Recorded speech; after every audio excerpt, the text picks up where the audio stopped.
गुरुजी ये है कि मेरी एज 42 है। तो मेरा मतलब टमी फैट और वेट है ना, मेरा गेन हो रहा है। और यहाँ से मेरे बाल आ रहे हैं। और मतलब मुझे 22 या 23 में पीरियड्स मेरे लगातार चले थे 6 मंथ्स। तो मैंने हार्मोन्स की जांच करवाई थी। तो मेरा एस्ट्रोजन लेवल कम आ रहा है। हम्म। मेन वेट गेन हो रहा है। क्या अभी मेनोपॉज तो नहीं हुआ ना? आप बताइए ना, मुझे इतना नहीं पता है ना। 42 पीरियड्स एज है। बंद तो नहीं हो गए आपके?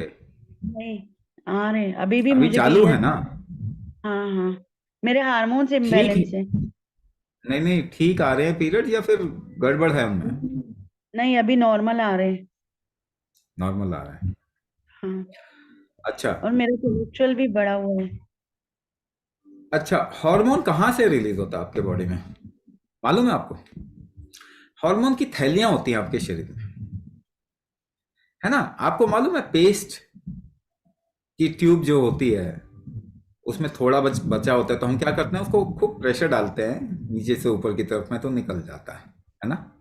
आप वो थैलियां जो आपके शरीर में है, उनमें प्रेशर कैसे अप्लाई करेंगे? अगर अप्लाई करेंगे तो हार्मोन रिलीज हो जाएगा, ये तो बात है। लेकिन अंदर है आपके शरीर में, कैसे प्रेशर अप्लाई करेंगे? बताइए। कैसे अप्लाई करेंगे प्रेशर? अपने शरीर के अंदर आप करते हैं कि नहीं करते, ये बताइए। आप रोज अलग अलग तरीके से बिना प्रेशर के तो आप काम ही नहीं कर सकते। तो आप शरीर के अंदर सांस रोक के प्रेशर अप्लाई करते हो। किसी को धक्का भी देना है तो सांस रोकना पड़ता है। सुबह अगर पेट साफ नहीं हो रहा है तो भी थोड़ा जोर लगाते हैं, प्रेशर अप्लाई करते हैं। प्रेशर नहीं बन रहा है ऐसे बोलते हैं ना, कॉन्स्टिपेशन है तो कहते हैं प्रेशर नहीं बन रहा। तो अंदर अगर आप ठीक से एक फॉर्मूले के तहत एक सही तरीके से प्रेशर अप्लाई करेंगे ना, तो ऑर्गन में से जो एंडोक्राइन ग्लैंड्स हैं, उनकी जो थैलियां हैं, उनमें से हार्मोन रिलीज होना चालू हो जाता है। क्या इसका कोई प्रूफ है? मैं आपको एक नहीं सैकड़ों प्रूफ दिखा सकता हूं। हमारे एक रन करते हैं प्रोग्राम, उसे कहते हैं गर्भाधान और गर्भ संस्कार का प्रोग्राम रन करते हैं। उसमें लेडीज आती हैं, उनके पीरियड्स खराब होते हैं, उनका एएमएच काउंट खराब होता है। मेल्स आते हैं, टेस्टोस्टेरोन लेवल ठीक नहीं होता, ईस्ट्रोजन प्रोजेस्टेरोन लेवल फीमेल्स में ठीक नहीं होता। AMH count anti Mullerian hormone कहते हैं। एलोपैथी कहता है एएमएच काउंट बढ़ ही नहीं सकता किसी हालत में, एक बार कम हो गया। मैं आपको कितने लैब रिपोर्ट दिखाऊं जहां एक एक महीने में एएमएच काउंट बढ़ चुका है। मल्टीपल प्रॉब्लम्स के बाद भी कंसीव कर रही है लेडीज। मल्टीपल प्रॉब्लम्स, डॉक्टर ने मना कर दिया कुछ नहीं हो सकता। क्योंकि आपको यह समझना पड़ेगा कि आपका डॉक्टर आपको ठीक नहीं करेगा, पहली बार। ठीक आपका शरीर करता है आपको।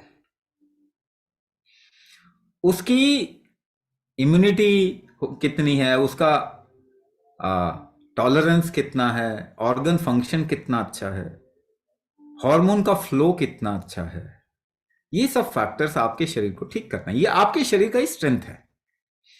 तो पहली बात, एक बार गांठ बांध लीजिए, दवाई आपको ठीक नहीं करती है। एंटीबायोटिक अगर हटा दें, 20% बीमारी अगर हटा दें, एंटीबायोटिक हटा दें, तो दवाई, कोई भी दवाई आपको ठीक नहीं करती है, आपको खराब ही करेगी।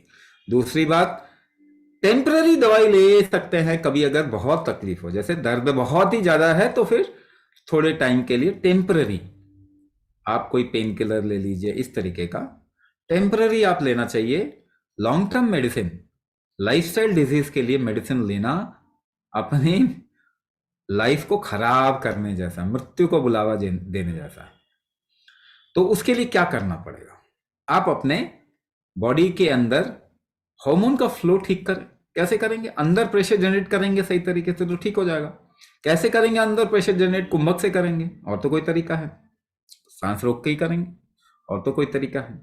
सांस को अलग अलग तरीके से रोकने के फॉर्मूले से वो ऑर्गन के ऊपर इम्पैक्ट जाता है उसका। जैसे कुछ एक फॉर्मूले हैं जो लिवर के ऊपर, लिवर को ठीक करते हैं, कुछ फॉर्मूले हार्ट को ठीक करते हैं, कुछ फॉर्मूले किडनी को ठीक करते हैं।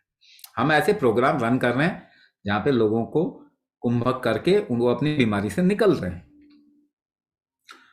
तो एक तो ये कि हार्मोन लेवल आप करेक्ट कर सकते हैं। दूसरा, कभी कभी चेंजेस लाइफ में आते हैं, आपको आगे के लिए इंडिकेटर्स भी होते हैं कि अभी आगे क्या होने वाला है। हार्मोन लेवल अगर आपके शरीर के अंदर डिविएट कर रहे हैं तो फीमेल में एक इंडिकेटर ये भी होता है कि आपका मेनोपॉज अभी नजदीक है, ऐसा भी इंडिकेटर होता है, जो कि 42 साल में तो नहीं होना चाहिए, ये हमेशा 48 के बाद ही होना चाहिए। मगर आजकल अर्ली मेनोपॉज बहुत ज्यादा होने लग गया है। मैंने 28-30 साल में मेनोपॉज होते हुए देखा। तो अर्ली मेनोपॉज क्यों हो रहे हैं? जब भी आप शरीर के साथ में बहुत छेड़खानी करते हैं तो शरीर अपने कार्यकलाप कामकाज बंद करने लग जाता है। आपको कोई सताता है, टॉर्चर करता है, तो आप एक बार में गिव अप कर देते हो ना एक टाइम के बाद में।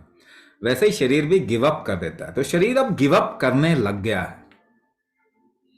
गुजरात में एक रिसर्च किया गया कि नॉन रिस्क पीपल जो कि हार्ट अटैक जिनको हुआ, तो पता चला कि 1061-62 ऐसा कुछ हार्ट अटैक हुआ था नॉन रिस्क, जिनको कोई बीमारी नहीं थी उनको।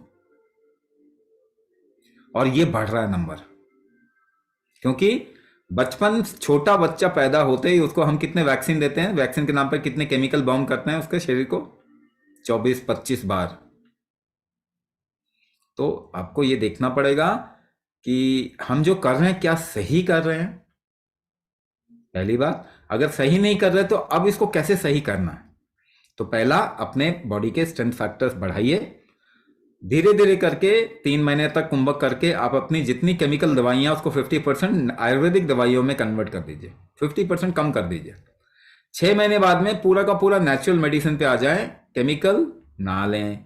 1 साल के बाद नेचुरल मेडिसिन भी छोड़ दें। 1 साल का टारगेट बनाएं जिससे कि आपकी सारी प्रॉब्लम खत्म हो सकती है, रिवर्स हो सकती है, मैं बता रहा हूं, है ना। आपका शरीर इसे करने में सक्षम है, वो कर लेगा अगर इसको ठीक से इसको हैंडल करें, इसकी शक्तियां हम वापस कर दें, टॉर्चर करना बंद कर दें, तो ठीक कर लेगा।